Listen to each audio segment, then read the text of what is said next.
My name is Mike, and we're here with Tim. And Tim is a kids' TV show teacher, and he's been generous enough to give us some time before he starts his lesson. When are you starting your lesson? 5 p.m. 5 p.m. So it's 4:39 right now. So we have about 10 minutes with him before he begins. And can you tell me a little bit about what your job is? So I teach in front of a green screen, as you can see here. Yeah. And I have TVs in front of me with the classroom material, and I have to interact with animations that I see on the TV and go through the lesson, and the lesson material is all there, and it's all made up and there for the kids. And how many of these classes are you doing every week? I do 8 classes a week. 8 classes a week, okay. So I've actually talked to Tim before this. We talked a couple of days ago and we had an interview off camera, so I know a little bit about this. And at this point, Tim, you've been here for just over a year, almost a year, right? Almost a year to the day. Almost a year. So you got pretty good at this up to this point, right? Yes. Okay. So if you're a new teacher, how much rehearsal do you need to do to be able to get it right on the live broadcast? I still have to do some rehearsing, but with all the intensive training that we get from our Chinese trainers,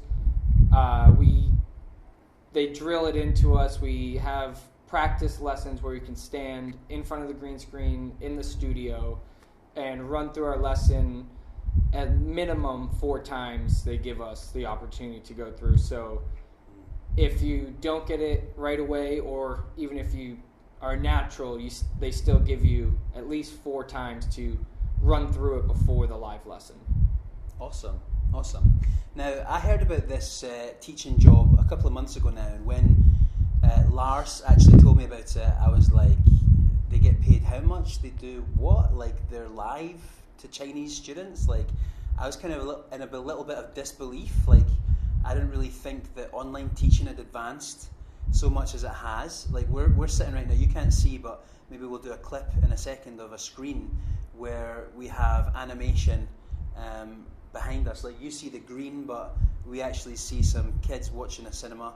The kid there with pink hair, yellow hair, or blonde hair and brown hair. So we'll show you that screen in a second. But how does it feel, Tim, when you're actually live?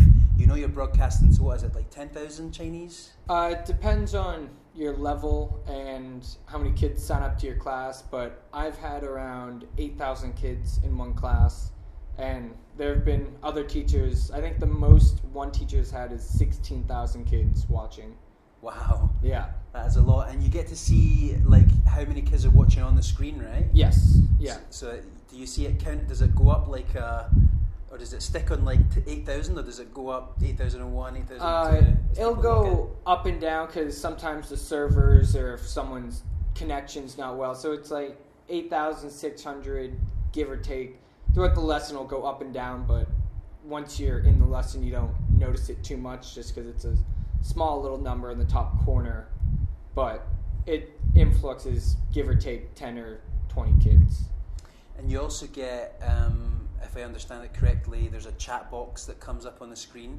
Yes. And what sort of things are said in that chat box? Who's it from? It's from the students in your class. You can use it to, if there's not an interactive question in the system or on the platform, you can ask the question, say, okay, or just even ask them if they're having fun.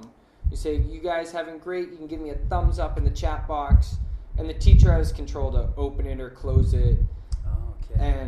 But a lot of times, if you have thousands of kids, it's tough because it just flies up and you don't catch everything, but you still know the students are there and fully interacting with you. Awesome. So you can tell us, Tim, a little bit about like you and why you wanted to come to Thailand. Like, what made you want to embark on this adventure? I studied abroad in Cuba for 2 weeks, a short time, 2 years ago, and that's when I got my travel bug. And I went to the UK once for a week, and then I really wanted to backpack, like I said, Southeast Asia, but didn't have the funds to do it, so I went to come work here. And my older brother's friend was based in Bangkok, and he had convinced me to come to Thailand, come to Bangkok, and I'm still here a year later. And what do you like about Bangkok and Thailand in general? Bangkok, I love. It's a hit or miss with some people. I've had friends who visit, say 2 days is enough for me, but I tell them 365, you get the whole view of it. But Thailand in general is just a beautiful country. The people are amazing. It's completely different culture from the Western world, and it's great to just dive into a brand new culture and learn something completely new. You told me a few days ago you travelled around Thailand a little bit, right? Can you Yes. tell me a little bit, and for the benefit of the viewers, Yeah. where you've been and what you did? I've been up to Chiang Mai twice for a few days each time. I love that area. It's a city, but I don't see it as a city because I live in Bangkok, but it's nice to get out of the city. I've been up to Pai, which is just a laid-back backpackers area. It kind of has like a hippie culture to it, and it's just very relaxing up there. There's no time there. It kind of like it's just everyone just goes with the flow. I've also been down to Koh Phi Phi Island, Koh Tao, and Koh Phangan, and the islands. Koh Tao is my favorite island. It's also the best place, cheapest place in the world to scuba dive. Right. So yeah, it's a great opportunity to go down there. And do you scuba dive?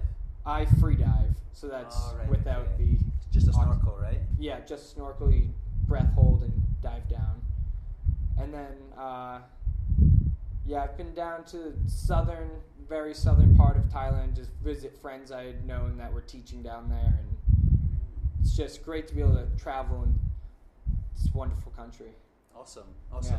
Well, I really feel good that you're here, like talking about this, because this is a really unique experience, I think, and anyone who's watching this will want to know as much as possible about what it's like working here. So I just want to ask, like, what is the benefits to you of working in a place like this? Because you don't get like human interaction, right? Because Right. you're not actually teaching kids live in front of you, and sometimes you're in the room by yourself, or Right. most of the time, right? Yeah. So what are the benefits for you? Like, why do you like this job? The pay is great for what we do. Like you said, they get paid how much, and it's very well. The boss here, Lars, is tremendous. He takes care of all of his employees. And the flexible hours are great. I don't teach my first class until 5 p.m., so I have most of the day, and I have daylight that most teachers don't get if they're in an actual classroom. And I finish at 8 p.m., so I still can get home, and there's still nightlife in Bangkok if I wanted to go out and have a drink or just do anything with friends, go to a movie, go bowling, anything. There's always something to do in Bangkok.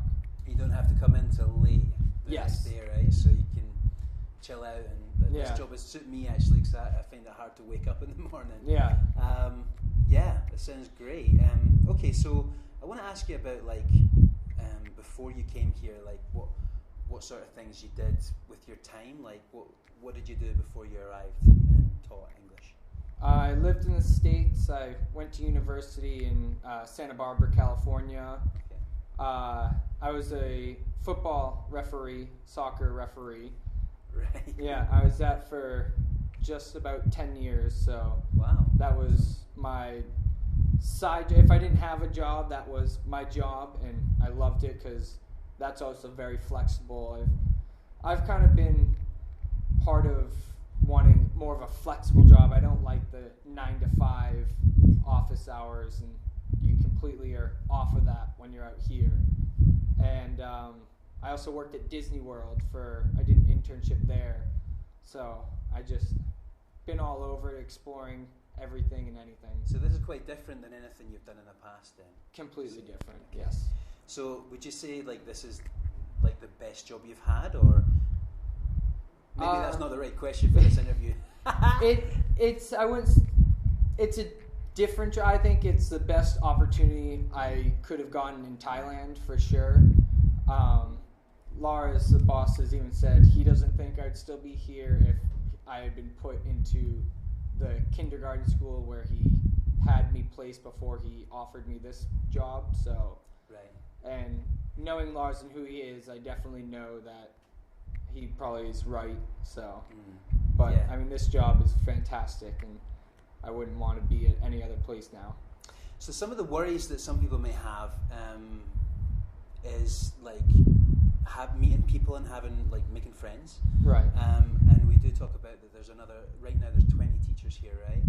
But there's soon to be 30 or even more than that. Is it easy to make friends with these teachers? Are they around? Yes, definitely. I mean, all of us, when we were all at one building right now, since the new building's being constructed, we're separated. But before that, everyone shared a break room peacefully, which I know a lot of places not everyone gets along, but I could say here, for the most part, everyone gets along with everyone. We go out on weekend nights to a local bar or anything, go out places. We have our own employee group chat where everyone's in it, and we just, if there's a problem at work, we settle, not between us, but we have a separate one from the boss and everything, so we can talk freely there. And we all get along. We have an Xbox in our break room, so we have Netflix, Fortnite for people that like Fortnite. I love Fortnite, actually. Yeah, so it's a great work environment with great people. Awesome. And lastly, I think that the bonus system is quite generous, right? So after a year, you could get like 120,000 baht plus a month's salary as well, which is 165,000 baht. So I know that that's not something that you've been having on a different schedule, but it's moving towards that. Right. But do you think there's anywhere that has a higher bonus for teachers in Bangkok or in Thailand? I haven't heard of a bonus system at any other school that I've looked into. So yeah.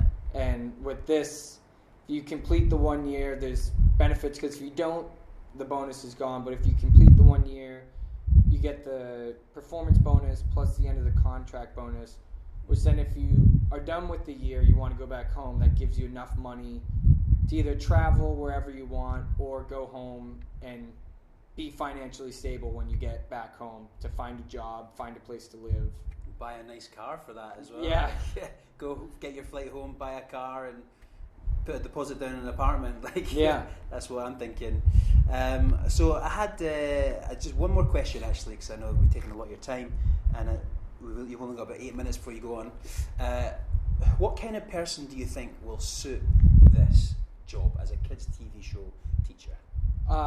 Very outgoing person, definitely. A big personality, not afraid to just get a little crazy by yourself in the classroom, because you are broadcasted to hundreds and thousands of kids. But, I mean, it's just have fun, and for yourself and for the kids. Awesome. And I know I keep saying one last thing, right? But you're going to send us some videos of some of the Chinese students have sent you. Yes. That show their gratitude for the influence that you've had. Correct. In their lives, right? And you also went to China. Yes. And you met them in person, right? Yes, that was a great opportunity to actually see the physical student, because that's what you lack on the online platform here, is you don't see the student. So it was great to meet the kids, and they treat you like a celebrity there. I had kids coming up, they were like, "Oh, teacher, a picture," and it was kind of weird because I'd ask, "Oh, what class are you in?" Because I teach different levels and different times, but they knew who I was, and they knew more about me than I did them, and it made me feel like a celebrity, and they kind of treated you like one. Yeah, well, when you're in front of tens of thousands of kids, like, you really are a celebrity, but I guess you won't get the same PR or news here, but no in TMZ, China, no tabloids, but I think that's the benefit. Yeah. Well, thank you so much, Tim. Really appreciate it. Thanks, Tim, for giving your time to us, and we hope that's inspired you. If you want to apply There's a link, there's about 5 links on this page to go through to the application, and maybe you will meet Tim in person because he'll still be here. Thanks, Sen. See ya.